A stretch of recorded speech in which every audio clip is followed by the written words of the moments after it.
In the video before this, we learned about, well, we reviewed actually magnetism, what's something that's diamagnetic and paramagnetic. And then we learned that all the theories can be still somewhat of an oversimplification, and how molecular orbital theory gives us the more accurate representation of how the electrons are distributed in molecules and why they give it the certain behavior that they display in real life. Now, we learned about how the molecular orbitals are constructed, how there's constructive interference for bonding orbitals, destructive interference for antibonding, how there's pi and sigma, and how to make them, how to look which one's more stable due to a bond order, and write a configuration for them. Putting all of that together into a practice problem. Draw the MO, so short for molecular orbital diagram, and predict the bond order for lithium ion plus and lithium ion minus. Which is more stable? Do you expect these molecules to exist in gas phase? Okay, so let's do this.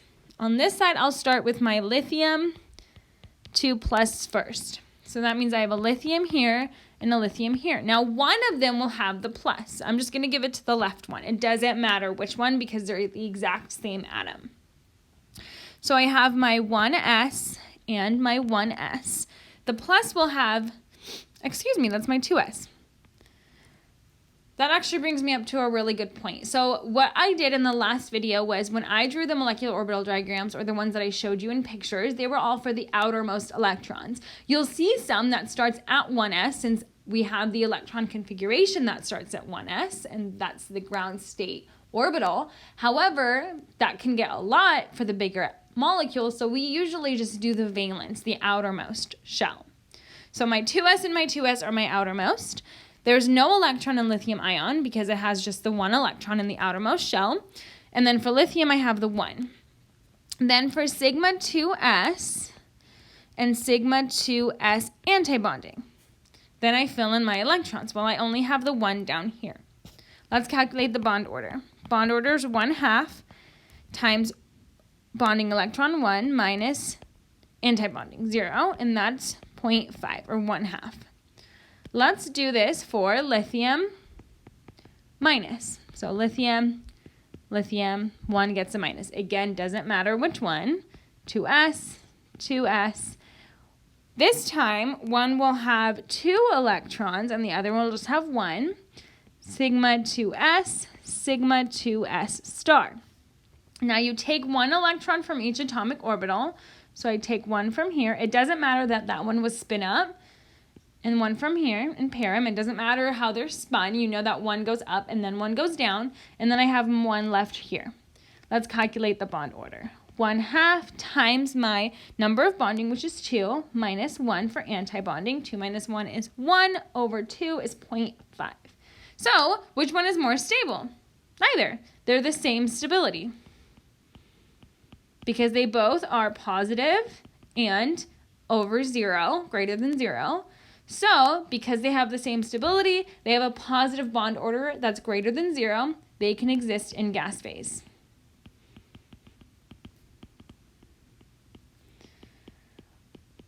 We already drew the molecular orbital diagram for O2, which showed you the p orbital. However, there's actually something called sp orbital mixing. And this occurs when the atomic orbitals combine in such a way that changes the arrangement of the sigma and the pi. Now here on my left side, the oxygen, fluorine, and neon diatomics, this is the original arrangement. We've learned that sigma 2p is lower in energy, it's more stable because it has a greater nuclear density than pi 2p. So we would write that one first, then pi 2p, then pi 2p antibonding, and then sigma 2p antibonding. Now, boron, carbon, and nitrogen diatomics have a different arrangement because of sp orbital mixing. Now, what does that mean? So, from an MO diagram, the bond order can be calculated with the number of bonding and antibonding molecules. And the arrangement of the molecular orbitals show us how stable something is. But it's really important to make sure you're using the right distribution of atomic orbitals. The molecular orbitals are formed from the linear combinations that include all of the atomic orbitals that are relatively close to each other in energy and of correct symmetry. When sigma s and sigma p wave functions combine in a way that the sigma s is more stable, lower in energy, and the sigma p is less stable, higher in energy, then the sigma p sits above the pi 2p orbital, like right here. So this means when your sigma s mixes with your sigma p,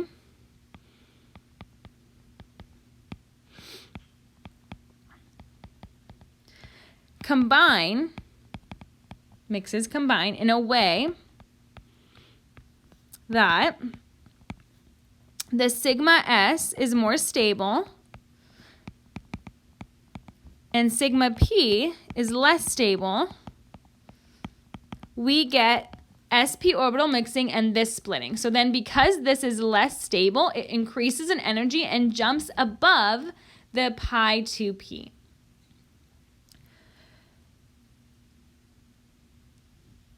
Oxygen, fluorine, and neon diatomics have a negligible sp mixing because the 2p orbitals have some paired electrons, which raises the energy and dismisses them to mix. So we know that once we get to oxygen, if we compare the oxygen and nitrogen 2p's, we have unpaired for nitrogen, and oxygen we have the first pairing. This pairing of electrons raises the energy of the orbital, therefore it diminishes the mixing of the sigma s and sigma p, and therefore doesn't have that displacement of the pi and sigma 2p. Now, because the boron, carbon, and nitrogen have unpaired electrons and some empty orbitals, the energy of the sigma and the sigma 2p and the sigma 2s are closer together and they mix, which then pushes them further apart and makes this distribution look the way that it does. When you have the diatomics of boron, carbon, and nitrogen, you always have pi 2p before sigma 2p. When you have the oxygen, fluorine, and neon diatomics of the second period homonuclear diatomic molecules, you have the sigma 2p before the pi 2p. Now looking at second period heteronuclear diatomics. So what if you have two different atoms together to make a diatomic, but you don't know which arrangement from the ones here to use? So the element that's higher in electronegativity has its atomic orbital lower in energy because it's more stable, it wants more electrons. When two atomic orbitals are different, the lower energy atomic orbital makes a greater contribution to the bonding molecular orbital, and the higher energy atomic orbital makes a greater contribution to the anti-bonding molecular orbital diagram. Let's look at that with an example of carbon monoxide. I have my carbon and my oxygen. Well, I know that oxygen is more electronegative, so my atomic orbitals are lower in energy.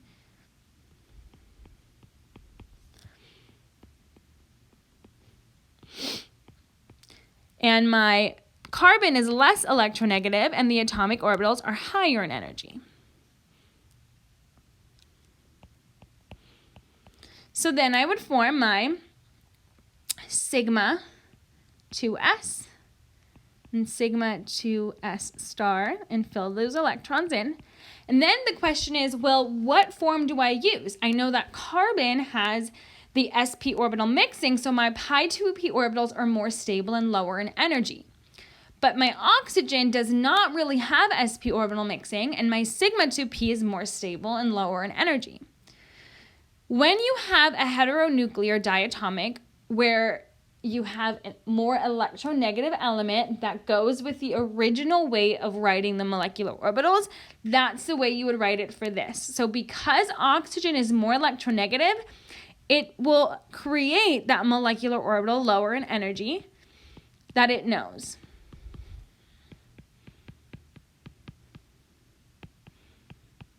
And then you would just fill your electrons in.